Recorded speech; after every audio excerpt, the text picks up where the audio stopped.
Bora lá. Então, uma das vertentes vai me remeter à questão da indústria, certo? Aula 13, certo? Então, na aula 13, eu tenho exatamente o que eu estava falando para vocês, né? A questão da indústria, certo? O processo de industrialização começou, né, a partir de 1776, por volta de 1776, certo?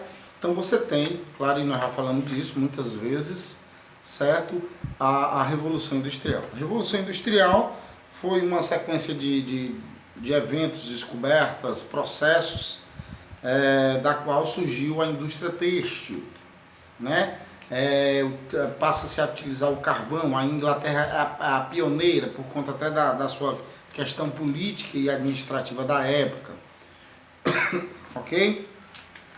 Então você tem a utilização do carvão mineral na primeira Revolução Industrial, certo? Quase 100 anos depois, por volta de 100 anos depois, 1860 mais ou menos, nós temos a segunda Revolução Industrial. Essa passa a ser uma revolução mais intensa. Há quem diga que ela inaugura o capitalismo financeiro, tá?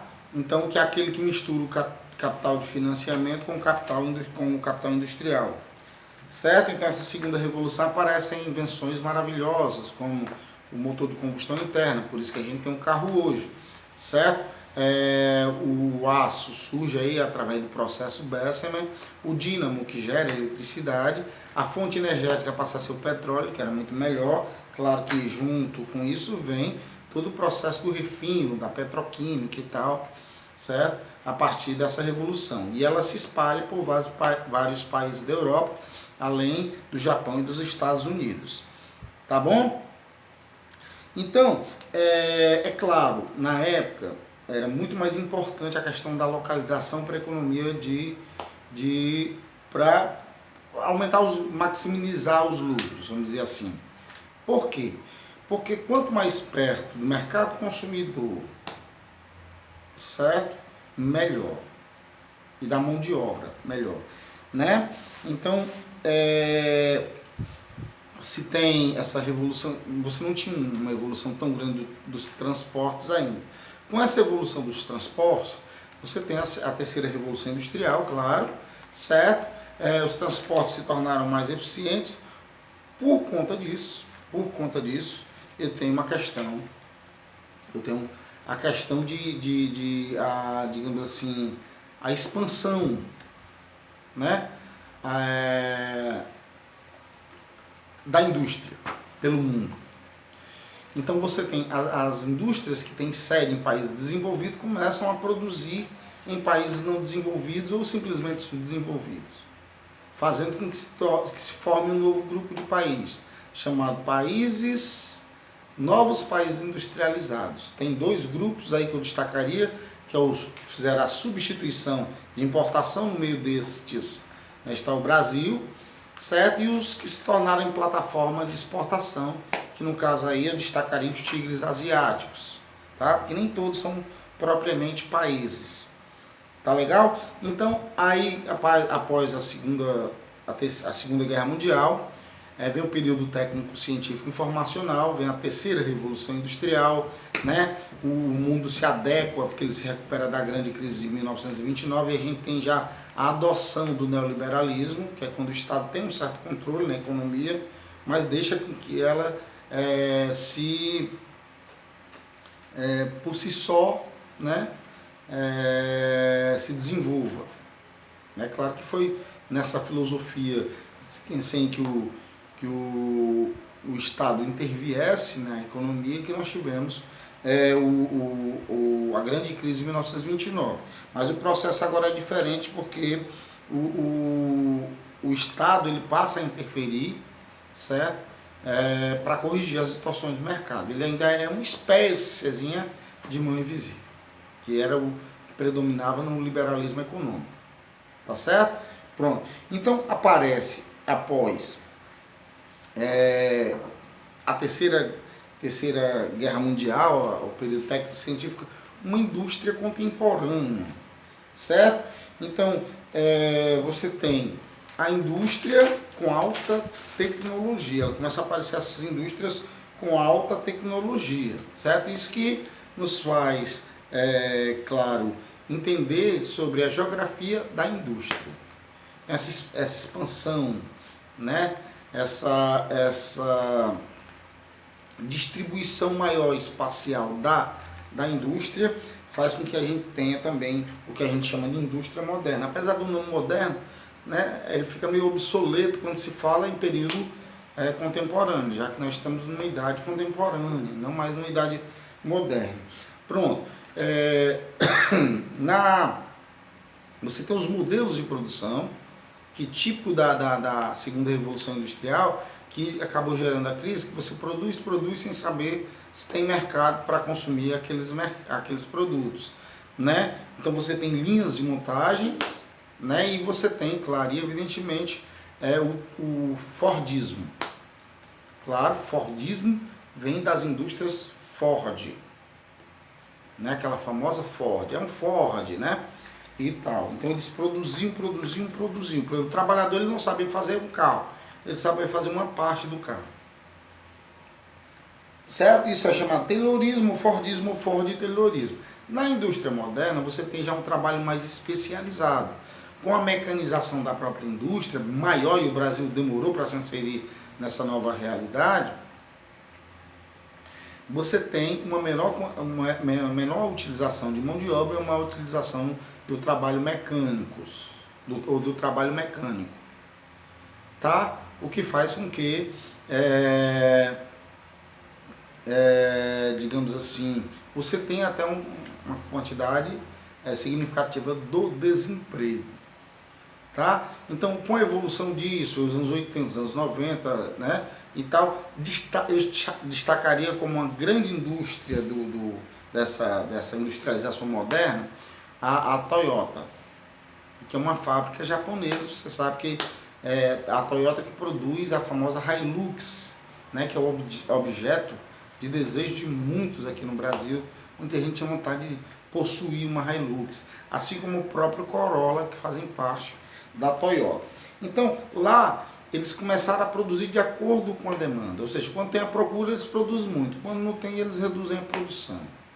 Né? O trabalhador, no caso, é polivalente, ele desempenha muitas funções, certo? Mas ele também tem uma especialização enorme, né? Ele é qualificadíssimo para exercer essas funções. Tá? Então não falta emprego para quem é técnico especializado, evidentemente. Então, eles fazem o que a gente chama de just in time, ou seja, no tempo certo, no tempo exato. Ou seja, fazendo de acordo com a demanda.